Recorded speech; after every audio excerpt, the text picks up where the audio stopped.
Assalamualaikum warahmatullahi wabarakatuh.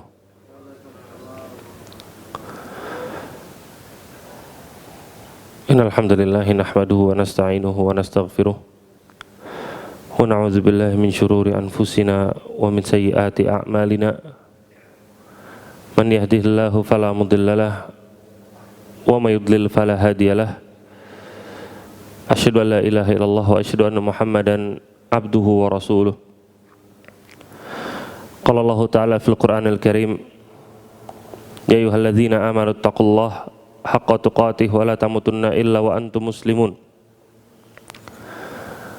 Amma ba'd, fa inna khairal kalami kalamullah wa khairal hadi hadi Muhammadin sallallahu alaihi wa ala alihi wa sahbihi wa sallam, wa syarrul umuri muhdatsatuha, fa inna kulla muhdatsatin bid'ah wa kulla bid'atin dhalalah wa kulla dhalalatin finnar. Amma ba'd, ikhwata sekalian rahimani wa rahimakumullah, syukur kita panjatkan kehadirat Allah Azza wa Jal masih memberikan kepada kita semangat untuk beribadah, mau melaksanakan salat-salat wajib, dan juga alhamdulillah sebagian dari kita masih diberikan semangat oleh Allah Ta'ala untuk mau beribadah di bulan Ramadan, yang mana 10 hari terakhir bulan Ramadan adalah 10 malam-malam yang mulia. Tidak ada yang tetap fokus bisa beribadah di akhir bulan Ramadan kecuali orang-orang yang diberikan taufik oleh Allah Ta'ala. Ikhwas sekalian rahiman wa rahimakumullah, pembahasan kali ini pembahasan yang mudah, pembahasan yang tidak ribet,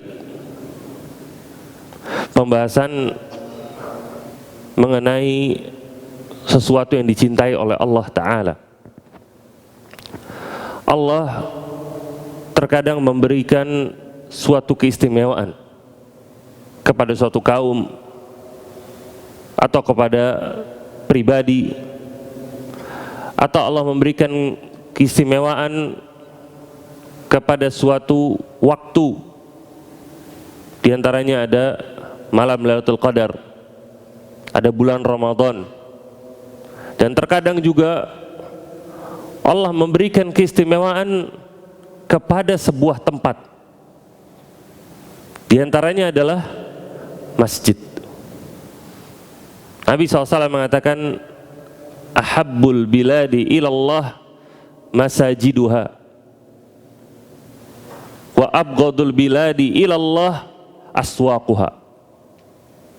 Tempat dari suatu negeri yang paling Allah Ta'ala cintai adalah masjidnya, dan tempat dari suatu negeri yang paling Allah benci adalah pasarnya. Kenapa Allah mencintai masjid? Masjid adalah rumah Allah. Wa annal masajida lillah fala tad'u ma'allahi ahada. Allah katakan sesungguhnya masjid-masjid adalah milik Allah, maka jangan sekutukan Allah dengan sesuatu apapun. Allah mencintai masjid karena banyaknya ibadah di dalamnya. Ada orang yang sholat, ada orang yang baca Al-Quran,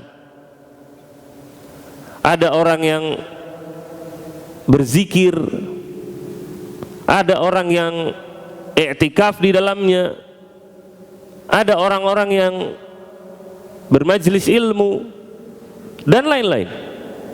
Yang intinya adalah orang-orang di dalam masjid secara general adalah orang-orang yang selalu mengingat sebab penciptaan Allah terhadap dirinya, yaitu beribadah kepada Allah Ta'ala. Wa ma khalaqtul jinna wal insa illa liya'budun. Mayoritas orang-orang yang ada di masjid, orang-orang yang ingat sebab penciptaan mereka. Mereka beribadah kepada Allah, mendekatkan diri kepada Allah, makanya Allah cinta sama mereka. Adapun pasar, kenapa menjadi tempat yang Allah Ta'ala benci? Karena banyak orang-orang yang ada di pasar itu orang-orang yang tidak memikirkan kecuali dunia. Yang hasilnya apa? Hasilnya dia pun rela menipu, rela melakukan praktek riba, goror, dan jenis penipuan-penipuan yang lain di pasar. Demi apa? Demi dunianya. Dia korbankan akhiratnya. Makanya masjid adalah tempat yang paling dicintai oleh Allah Ta'ala. Kemudian ikhwas sekalian, Allah Ta'ala memberikan hak-hak masjid. Masjid selain dicintai oleh Allah, kaum muslimin mempunyai kewajiban terhadap masjid, yang mana ketika kaum muslimin menunaikan kewajibannya terhadap masjid, maka manfaatnya akan kembali kepada kaum muslimin sendiri. Makanya masjid adalah salah satu cara barometer untuk mengetahui kadar keimanan masyarakat setempat. Ketika antum melihat masjid bersih, makmur, yang sholat banyak, hadir selalu 5 waktu, itu menunjukkan orang-orang sekitarnya adalah orang-orang yang perhatian sama masjid, orang-orang yang cinta untuk beribadah, menunjukkan kadar keimanan masyarakat sekitar.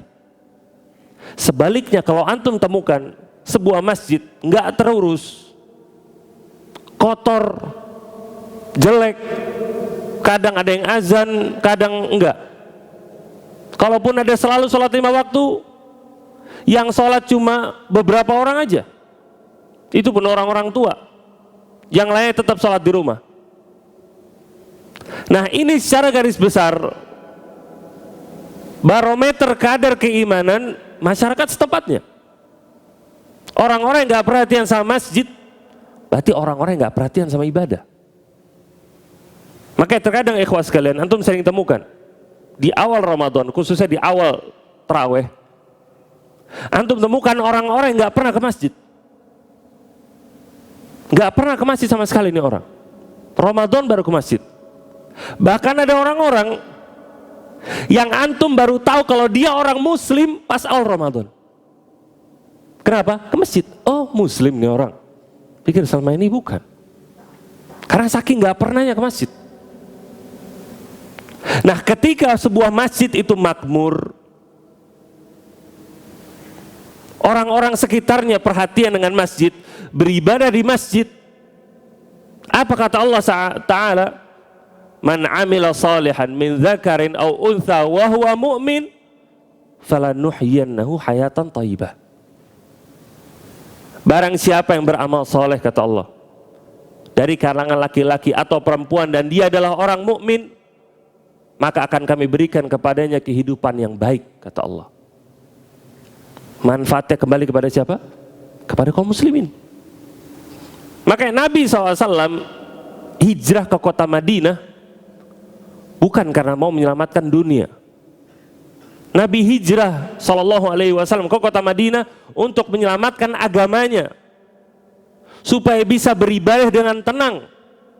Itulah tujuan utama, bukan mau diriin negara, bukan mau jadi pemimpin kaum, bukan itu tujuan Nabi. Mau beribadah.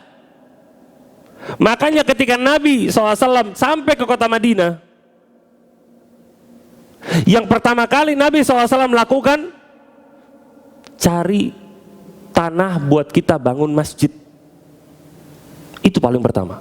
Nabi nggak cari siapa pemimpin kaum di sini, mana istana di sini, mana siapa pemimpin kalian.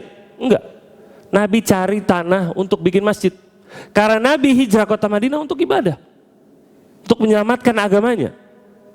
Bagaimana banyak sekali di antara para sahabat ketika mereka di kota Mekah nggak bisa fokus ibadah.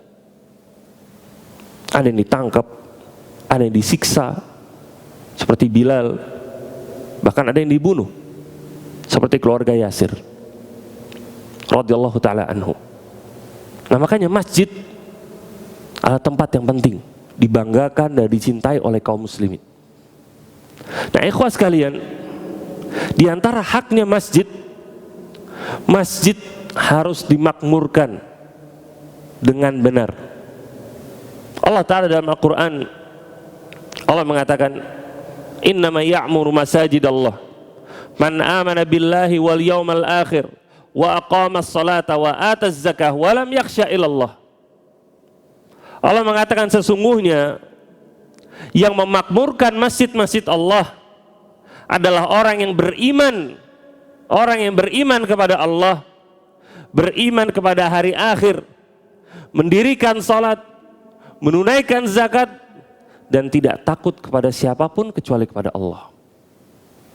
5 syarat orang yang memakmurkan masjid: beriman kepada Allah, hari akhir, salat, zakat, nggak takut kecuali kepada Allah.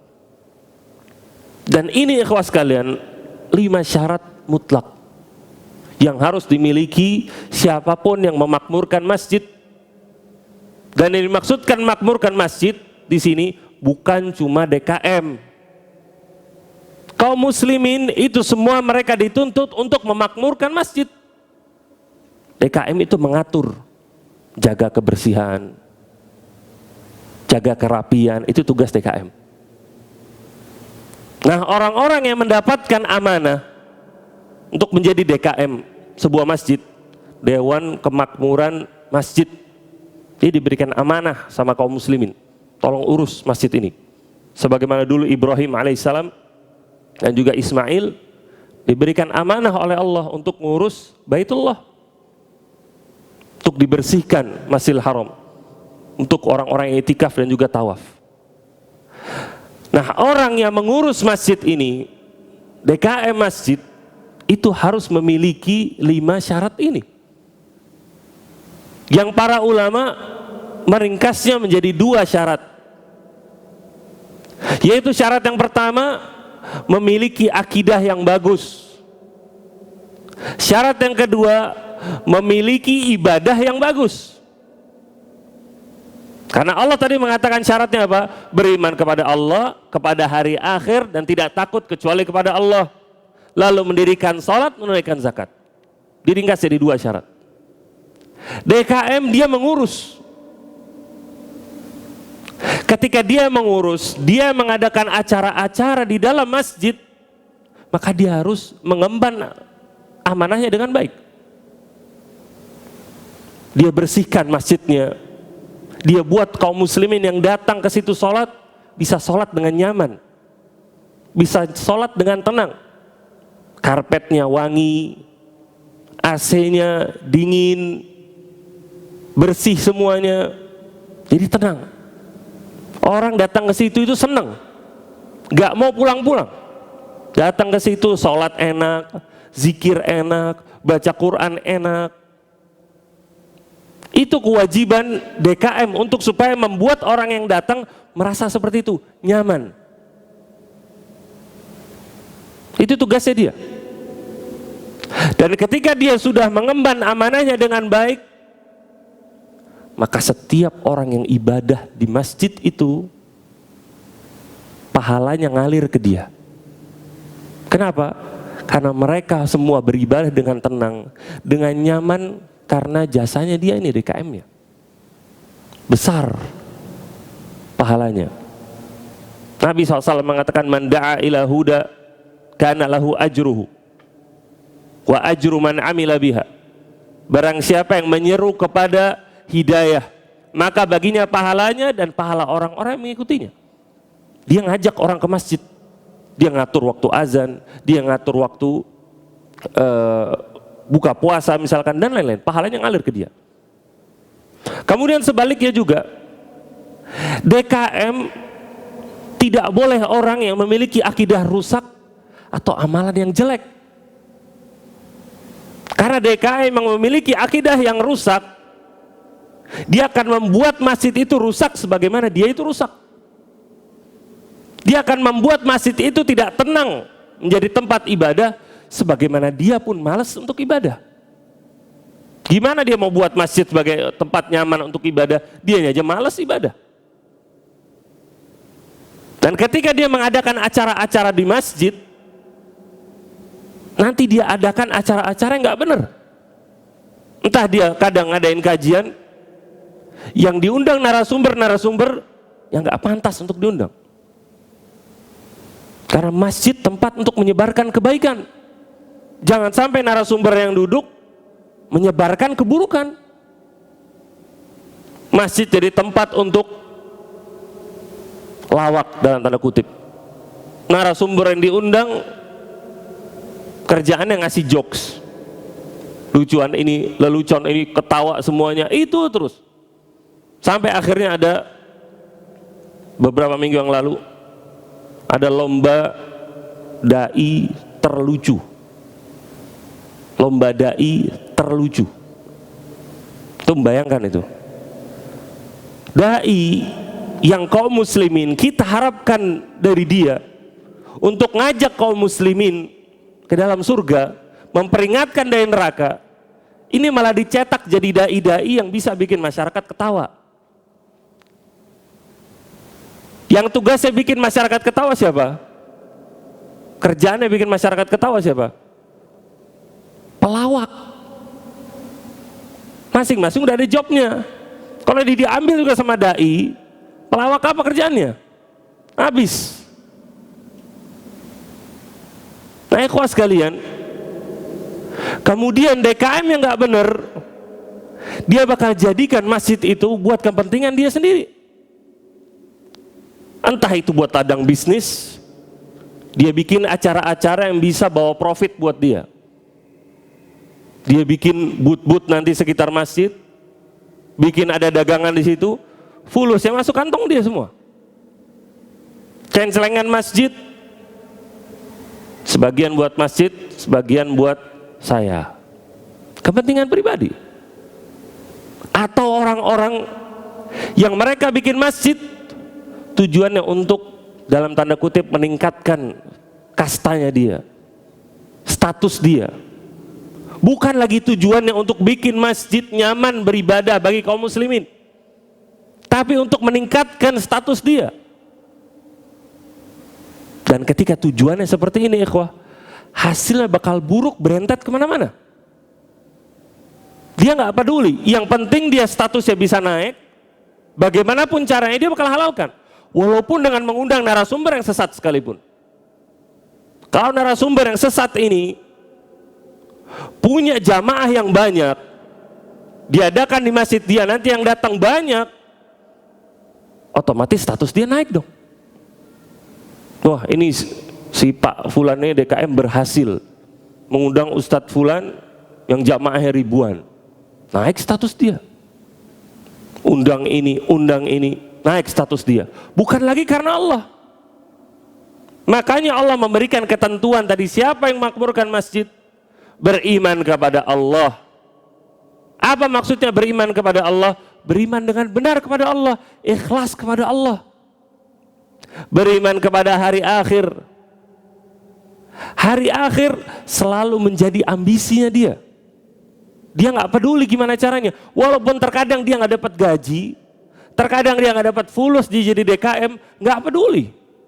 Ini jadi ladang pahalanya dia. Allah bukakan ladang pahala buat orang-orang itu dengan cara bermacam-macam. Ada orang yang mudah tahajud, ada orang yang mudah sholat malam, ada orang yang mudah baca Al-Quran, ada orang yang mudah sedekah, ada orang yang mudah untuk ngurus masjid. Caranya beda-beda. Dia bakal yakini ini caranya Allah untuk menaikkan pahala saya. Ini ladangnya saya untuk mencari pahala, bukan nyari fulus. Walaupun yang gak dapat duit, dia bakal tetap urus masjid ini demi kepentingan kaum muslimin, supaya bisa beribadah dengan tenang. Itu tujuannya dia. Nah, orang-orang yang akidahnya buruk, amalannya jelek, terkadang untuk hal yang bagus bisa masuk ke masjid, dia aja tolak. Dia bakal katakan apa? Oh, kalau Ustadz Fulan kita undang, Nanti orang-orang ribut, nanti begini, nanti saya dilengserkan, intinya dia. Kajian dibubarkan. Ini orang-orang yang gak pantas memakmurkan masjid, gak pantas ngurus masjid. Allah katakan dalam Al-Quran, وَمَنْ أَظْلَمُ مِمَّنْ مَنَعَ مَسَاجِدَ اللَّهِ أَنْ يُذْكَرَ فِيهَا اسْمُهُ. Dan siapa yang lebih zalim daripada orang-orang yang melarang untuk disebutnya nama Allah di masjid-masjidnya. Ada kajian, tujuannya apa? Untuk meninggikan kalimat la ilaha illallah, itu tujuannya, bukan cari dunia. Nah, ketika dia sudah mulai takut, dia khawatir ini, khawatir itu tanda dia nggak mempunyai salah satu syarat untuk menjadi orang yang makmurkan masjid. Apa yang terakhir tadi? Walam yakhsha ilallah, nggak takut sama siapapun kecuali kepada Allah. Dalam artian apa?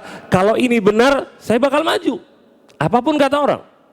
Kalau ini salah, saya bakal stop, apapun kata orang. Ini salah, ini sesat. Kalau saya izinkan ini, orang-orang ada ini, dosanya bakal ngalir ke saya. Karena masjid ini tanggung jawab saya. Dia menjadi orang yang bertanggung jawab.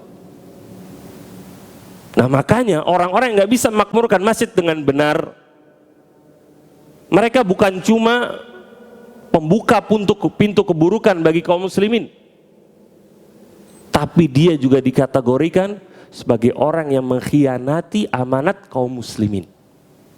Karena ngurus masjid itu amanah. Masjid bukan punya pribadi, masjid bukan punya komunitas, masjid punya siapa? Punya Allah. Wa annal masajida lillah. Masjid-masjid itu punya Allah, bukan punya fulan, bukan punya fulan, bukan punya Allah. Orang yang ngurus itu dikasih amanah. Makanya ada syarat namanya masjid itu harus ada wakafnya lillah, untuk Allah, bukan punya pribadi. DKM itu memegang amanat kaum muslimin untuk ngurus di masjid, bukan memiliki. Itu tugasnya. Kemudian ikhwas sekalian, rahimani wa rahmakumullah, seorang mukmin yang lain, para makmum yang bukan DKM masjid, sebagaimana disebutkan tadi, mereka juga punya kewajiban untuk memakmurkan masjid. Dan Allah Ta'ala memberikan pahala khusus bagi orang-orang yang sering datang ke masjid. Ketika Nabi SAW menyebutkan tentang 7 golongan orang yang akan dinaungi oleh Allah pada hari yang tidak ada naungan kecuali naungan Allah, di hari kiamat nanti. Ketika matahari didekatkan dengan kepala manusia, kemudian manusia terendam dengan keringatnya sendiri. Ada yang keringatnya sampai mata kakinya, ada yang sampai pinggulnya, ada yang sampai lehernya, ada yang sampai kelelep dengan keringatnya sendiri, saking panasnya. Kemudian Nabi mengatakan, sab'atun yuzilluhumullah fi yaumin la zilla illa zillu. Ada 7 golongan yang akan diberikan naungan oleh Allah pada hari tidak ada naungan kecuali naungan Allah. Di antaranya siapa dari 7 golongan ini? Disebutkan oleh Nabi SAW, wa rajulun qalbuhu mu'allaqun bil masajid. Seseorang yang hatinya selalu terikat dengan masjid, yang dipikirnya kapan saya ke masjid lagi. Dia sholat 5 waktu ke masjid, datang ke masjid, baca Quran ke masjid tiap hari, terikat dengan masjid. Namanya orang kalau terikat tuh nggak bisa jauh-jauh. Layangan itu kalau antum pegang talinya nggak bisa jauh-jauh layangan. Walaupun kemanapun dia pergi, dia cari ini masjid di mana. Saya mau sholat. Saya mau sholat. Ini sifatnya seorang muslim, hatinya terikat. Makanya Nabi juga mengatakan al masjid baitul mu'min. Masjid itu rumahnya orang mukmin. Itu masjid. Nah, sebagaimana kita sejauh apapun kerja kita, tetap pulangnya kemana? Ke rumah. Kenapa? Hati kita terikat dengan rumah kita. Nah, ketika hati kita terikat dengan masjid, kita sering bolak-balik ke masjid. Kita sholat di masjid. 5 waktu kita ke masjid. Walaupun malam kita datang karena rindu. Lihat bagaimana Nabi SAW ketika capek, apa yang beliau katakan? Ya Bilal, arihna bis shalah. Wahai Bilal, hiburlah kami dengan sholat. Karena beliau menganggap namanya sholat bukan beban. Tapi sholat itu ibadah, bentuk rasa syukur terhadap nikmat Allah Ta'ala. Nah, jangan seperti perbuatan sebagian kaum muslimin yang datang ke masjid cuma seminggu sekali. Cuma ketika sholat Jumat. Ini gak terikat namanya. Ini kalau layangan udah kabur, udah kejauhan. Tambah parah lagi, cuma setahun sekali, setahun 2 kali, cuma ketika Id aja atau awal Ramadan, habis itu nggak ke masjid lagi. Nah, gimana dia bisa mendapatkan naungan Allah Ta'ala? Perbuatan dia tidak menggambarkan orang yang terikat hatinya dengan masjid. Nah, kemudian ikhwah sekalian, maka dari itu para ulama menjelaskan, wajib bagi setiap orang yang mau bikin masjid, bikinlah di tengah-tengah pemukiman kaum muslimin atau tempat-tempat yang mudah dijangkau sama kaum muslimin supaya mudah mereka ke masjid. Jangan bikin di tempat-tempat yang sulit, bikin jauh di pojokan sana. Di mall ada masjid di mana pojokan sana, belok kanan, belok kiri, susah dapatnya. Nah, bikin tempat yang strategis. Orang aja kalau mau bikin pasar ada pertimbangannya. Buka toko ada pertimbangannya. Ini tempat strategis nggak buat bikin toko? Oh, strategis sih. Di sini ada kampus, di sini ada perumahan, di sini ada ini, di sini ada itu. Ini strategis nih, buka toko di sini, restoran. Banyak yang beli insya Allah. Nah, mau bikin masjid pun seperti itu. Jangan kemudian, oh jangan bikin masjid di sini. Ini daerah protokol buat pasar, daerahnya benar-benar prospek buat bisnis di sini. Jangan bikin masjid. Nah, ini salah. Masjid harus selalu dekat dengan kaum muslimin. Itu akan secara tidak langsung membenahi hati kaum muslimin. Kemudian ikhwah sekalian, kita dianjurkan ketika datang ke masjid itu datang dalam kondisi bersih, dalam kondisi rapi, dalam kondisi wangi. Dan ini petunjuk dari Nabi SAW. Nabi Anas bin Malik radhiyallahu ta'ala anhu, beliau mengatakan bahwasanya aku tidak pernah mencium orang yang lebih wangi daripada Nabi SAW, lebih rapi daripada Nabi SAW. Dan kalau kita baca biografinya Nabi SAW, bagaimana beliau itu nyisir rapi, bajunya bagus, wangi. Coba antum bandingkan dengan sebagian kaum muslimin yang berangkat ke masjid. Itu baju koko yang dia pakai udah 5 hari kali dia pakai. Ya ke masjid baju itu terus. Atau itu pakai baju buat sholat Jumat, nggak dicuci, digantung buat sholat Jumat minggu depan. Mau itu lecek, mau itu apa juga nggak peduli. Ini bertolak belakang dengan Nabi SAW. Katanya cinta Nabi, katanya mau meneladani Nabi. Datang sholat ke masjid seperti itu. Dan kita datang dengan rapi, dengan bersih, dengan wangi, karena kita mau ibadah, mau menghadap pencipta kita, Rabbul Alamin, Allah Ta'ala. Kita mau menemui seorang yang kita hormati aja, kita pakai baju yang rapi. Nggak mungkin kita pakai baju yang sudah minggu kemarin kita gantung. Bajunya lecek sini, nggak mungkin. Kadang baju hitam ada noda sedikit aja, dibersihin dulu. Ini mau menghadap Allah Ta'ala. Pakai baju yang paling bagus, pakai baju yang paling rapi, pakai parfum yang paling wangi. Bukan untuk orang-orang, untuk Allah. Orang-orang mau nyium mau enggak ya urusan mereka. Untuk Allah. Ingat, Allah thayyib la yaqbal illa thayyiban. Innallaha thayyibun la yaqbalu illa thayyiban. Allah itu baik, enggak menerima kecuali dari yang baik. Dan Nabi juga mengatakan innallaha jamilun yuhibbul jamal. Allah itu indah dan menyukai keindahan. Pakai barang-barang yang indah ketika mau ke masjid. Allah mengatakan khuzu zinatakum inda kulli masjid.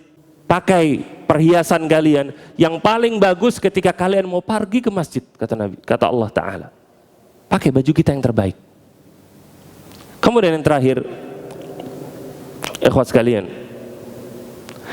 kita diwajibkan untuk menghormati masjid. Diwajibkan untuk menghormati masjid dengan kita masuk sholat dulu 2 rakaat. Kemudian ketika kita masuk masjid, jaga adab-adab kita. Jangan teriak-teriak di masjid. Jangan ketawa terbahak-bahak di masjid. Jangan membicarakan bisnis dunia yang mendalam di dalam masjid. Jangan lagi apalagi bisnis jual beli online di masjid. Ini nggak boleh. Jualan di dalam masjid itu dilarang. Bahkan Nabi SAW mengatakan, idza ra'aita rajulan, kalau engkau melihat seseorang yabi' wa yashtari fil masjid, dia menjual atau membeli di dalam masjid, maka katakanlah kepadanya la'allallahu ta'ala la yu'tika ribah, semoga Allah Ta'ala tidak memberikan kepadamu keuntungan bagi orang yang berniaga di dalam masjid. Nah, kemudian di antara adab kita jaga kebersihan masjid. Menjaga kebersihan masjid bukan tugasnya DKM, bukan tugas marbot, tugas kaum muslimin. Jaga kebersihan masjid, jaga kerapian masjid. Kalau kita datang ke masjid, masjid manapun, entah yang dekat rumah, entah yang di kantor, entah yang di mana di kampung kita, masjid rumah Allah, haknya sama. Bersihkan masjid itu. Bukan bersihkan minta sapu dibersihin, enggak. Antum ketemu sampah, ambil sampahnya buang. Karena itu masjid, itu rumah Allah. Kewajiban kaum muslimin semuanya untuk jaga ini masjid supaya bersih. Bahkan Ibnu Taimiyah rahimahullah ta'ala, beliau juga menyebutkan bahwasanya masjid harus senantiasa terjaga kebersihannya, bahkan dari kotoran yang ada di mata harus terjaga. Maksudnya apa? Sekecil apapun ada kotoran, jangan buang di masjid. Masjid harus rapi, harus bersih, harus wangi. Yang tidur di masjid, jangan ngiler di masjid. Nggak boleh Ustadz, namanya orang ngiler kan nggak sadar. Ya antum bawa jaket, bawa tas, tidurnya di atas tas antum, di atas jaket antum. Jangan tidur di situ, ilernya ke karpet, ntar yang sholat di situ orang lain. Pas sujud gak khusyuk, ini bau iler siapa ini? Nah, ini kan namanya nggak jaga kebersihan masjid. Buang sampah di masjid, ini nggak boleh. Dan termasuk juga buang ludah di masjid, ini pun terlarang. Kalau buang ludah sekarang itu bisa di kamar mandi. Bahkan Nabi SAW dulu ketika mendapati seorang sahabatnya meludah di masjid, Nabi SAW perintahkan kepada dia untuk langsung tutup dengan pasir. Itu kafarotnya, yaitu untuk menutup dosanya dia. Karena dulu masjid itu masih dengan pasir. Kalau sekarang dengan karpet ya nggak bisa. Makanya nggak boleh dilakukan di masjid. Kemudian ikhwah sekalian, sebelum kita akhiri, selain kita menjaga kebersihan masjid secara zahir, kita pun diwajibkan untuk menjaga kebersihan masjid secara batin. Bagaimana menjaga kebersihan masjid secara batin? Jangan sampai ada praktek kesyirikan di dalam masjid. Ada praktek perdukunan, jimat, atau memasukkan dukun yang menamakan dirinya ustadz ke dalam masjid. Itu pun sama, nggak boleh. Dukun zaman sekarang namanya bukan dukun. Tukang sihir zaman sekarang namanya bukan tukang sihir. Namanya apa? Ustadz, kiai. Bukan semua, sebagian mereka menamakan diri mereka dengan itu. Apa tujuannya? Menipu kaum muslimin. Nah, kita yang ngerti nggak boleh masukin ajaran orang ini ke dalam masjid. Ini kesyirikan, nggak boleh terjadi di masjid. Masjid punya Allah, wa annal masajida lillah fala tad'u ma'allahi ahada. Masjid itu punya Allah, jangan kamu sekutukan Allah dengan sesuatu apapun, kata Allah. Maksudnya apa? Nggak boleh ada kesyirikan sama sekali dalam masjid. Entah itu perdukunan, entah minta-minta kepada selain Allah di dalam masjid. Siapapun orangnya, mau minta kepada malaikat, mau minta kepada nabi, apalagi kepada orang-orang selain Nabi SAW. Nggak boleh. Masajida lillah, kata Allah. Masjid punya Allah, yang minta kepada Allah. Dan juga membersihkan masjid dari praktek kebid'ahan. Yang mana kebid'ahan ini merusak kemurnian agama. Kemudian yang terakhir juga membersihkan kebersihan masjid dari kemaksiatan. Nah ini yang terakhir, ini yang banyak dilalaikan oleh kaum muslimin. Lewat mana? Lewat ucapan mereka ketika ngobrol, ngegibah, gosip satu sama lain. Gosipin satu sama lain, gosipin rekan kantornya, gosipin bosnya, gosipin fulan. Ini nggak boleh maksiat, jangan di masjid. Ini kotoran, nggak boleh di masjid. Di luar aja nggak boleh ngegibah, apalagi bawa ke masjid. Kemudian juga kemaksiatan yang ada di handphone. Buka Instagram, buka ini, buka itu, ada musiknya, ada perempuan nggak pakai jilbab, nggak berhijab dengan baik, ada yang joget-joget segala macam. Masa buka di masjid? Orang awam aja tahu ini salah. Nah hal-hal semacam ini kotoran harus dikeluarkan, nggak boleh buka-buka seperti itu. Hormati masjid. Ini rumah Allah Ta'ala, tempat ibadah. Nah makanya fokuskan di sini. Nah ikhwas sekalian, semoga ini semua bermanfaat bagi kita. Jadikan kita menjadi orang-orang yang lebih mencintai masjid dan juga lebih menghormati masjid. Dan juga semoga Allah Ta'ala memberikan kejayaan kaum muslimin dengan membuat kaum muslimin orang-orang yang perhatian dengan rumah-rumah Allah Ta'ala. Wallahu ta'ala alam, wa sallallahu Nabi Muhammad wa ala alihi wa sahbihi wa atba'ihi bihsan. Wassalamualaikum warahmatullahi wabarakatuh.